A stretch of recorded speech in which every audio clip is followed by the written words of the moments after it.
अंतःकरण की प्रसन्नता। हंसी बहुत प्रकार की होती है। ऊपर की हंसी होती है, ठहाका मार के हंसते हैं। कभी कभी हम हंसी नहीं आती है तो दिखावे के लिए हम हंसते हैं। लोग क्या कहेंगे, लोग कहेंगे कि बड़ा दुखी है, कुछ परेशानी है, परिवार क्या कहेगा, तो लोगों को दिखाने के लिए भी एक हंसी होती है जो धनवान लोगों की अक्सर होती है। पर यहाँ भगवान कहते हैं अंतःकरण की प्रसन्नता, जिसमें ज़रूरी ना हो कि ठहाका मारकर हंसा जाए, जिसमें ये भी ज़रूरी ना हो कि दांत दिखे और हंसा जाए। अंतःकरण की प्रसन्नता मतलब जो व्यक्ति अंदर से प्रसन्न है, वो सर्वथा दुखों के रहित है, जिसके बाह्य क्रिया से कोई लेना देना नहीं है। प्रसन्नता का ज़रूरी नहीं है कि वो बाह्य क्रिया में आए। हंसना, दांत दिखना, बहुत जोर से हंसना, ठहाका मारकर हंसना, किसी को दिखाने के लिए हंसना, ये क्रियात्मक हास्य हो सकता है, पर उससे अंतःकरण की प्रसन्नता से कोई लेना देना नहीं है। अंतःकरण की प्रसन्नता वाला व्यक्ति परम शांत चित्त होता है, सुलझा हुआ होता है, उसे कोई वस्तु विचलित नहीं करती, कोई दुख उसको छूता नहीं। वो अंतःकरण की प्रसन्नता है। हर एक व्यक्ति सुख चाहता है, और हम लोग हमारी जीवन यात्रा में जितनी बार भी, जितने वर्षों से हम चल रहे हैं, हम अपने ही आप को देखेंगे तो अगर उस पर विचार करके देखें तो हम लोग सुख के लिए कितनी सारी चीज़ें ढूंढते हैं, और वो सुख मिल जाने के बाद फिर किसी और सुख की ओर अग्रसर होते हैं, है ना। ऐसा क्यों होता है? क्योंकि हमें अंतःकरण के असली सुख की पहचान और उसमें टिकाव नहीं हुआ। इसलिए हम लोग आत्यंतिक दुखों की निवृत्ति, जैसे कि आपने सोचा कि एक व्यक्ति, वस्तु या स्थिति मेरे दिमाग में है कि ये वस्तु, ये व्यक्ति, ये स्थिति मिल जाने पर मैं बहुत सुखी हो जाऊंगा। ये आपका परसेप्शन है, ये आपका विचार है। पर जब वो वस्तु, व्यक्ति या स्थिति आपको प्राप्त हुई, तब आप ही के अंतरात्मा रूपी गुरु ने गवाह नहीं दिया, और आपको लगा कि इसमें भी मजा तो नहीं है, कुछ और चाहिए था।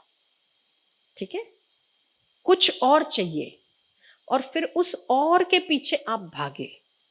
फिर जब कुछ और मिला तो आपको लगा इसमें भी मजा नहीं है।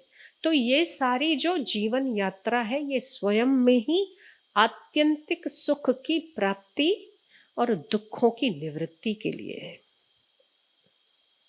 आप सत्संग सुनते हैं तो हमें वो समझ में आता है, जो नहीं सुनते उसे समझ में नहीं आता है, पर दौड़ तो सभी की वही है।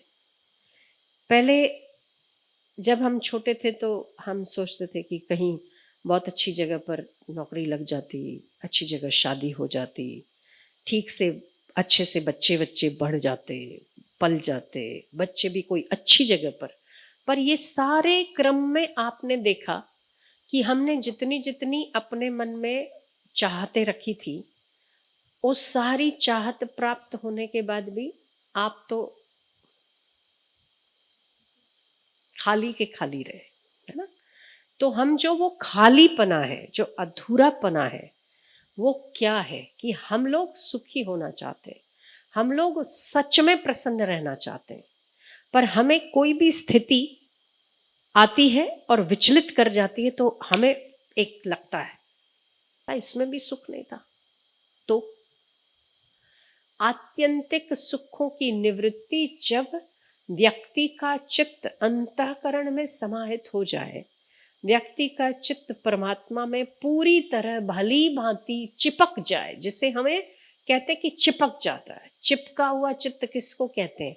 कि आप कोई भी कार्य करें तो कार्य के समय ठीक है कि आप कार्य में कार्यमय हो जाते हैं, और कार्य में कार्यमय होने के बाद जब भी 1 मिनट के 1000वें हिस्से में भी आपको वक्त मिलता है तो आपकी वृत्ति जहां सबसे पहले जाती है, वहां समझ लो आपकी वृत्ति चिपकी हुई, जहां बार बार जाती है। तो जिसका चित्त चिपक गया है ना, फेविकॉल की तरह, कि नहीं मुझे चाहिए तो मुझे यही चाहिए। जैसे हम बार बार 10वीं 12वीं पढ़ते हुए बच्चों को बार बार एक ही चिंतन होता है ना, 12वीं में डिस्टिंक्शन, 12वीं में डिस्टिंक्शन, 12वीं में डिस्टिंक्शन, 10वीं में पास पास पास। तो जहाँ पर भी जाता है उसे केवल अपना पास के ही सर्टिफिकेट दिखते हैं, ये लगता है कि मैं पास हो जाऊँ। ठीक है, तो ऐसे ही हमारे जीवन के वास्तविक पासिंग मार्क्स क्या है, तो हमारे चित्त की अंतःकरण की वास्तविक प्रसन्नता हो, अंतःकरण से खुश रहने वाला व्यक्ति।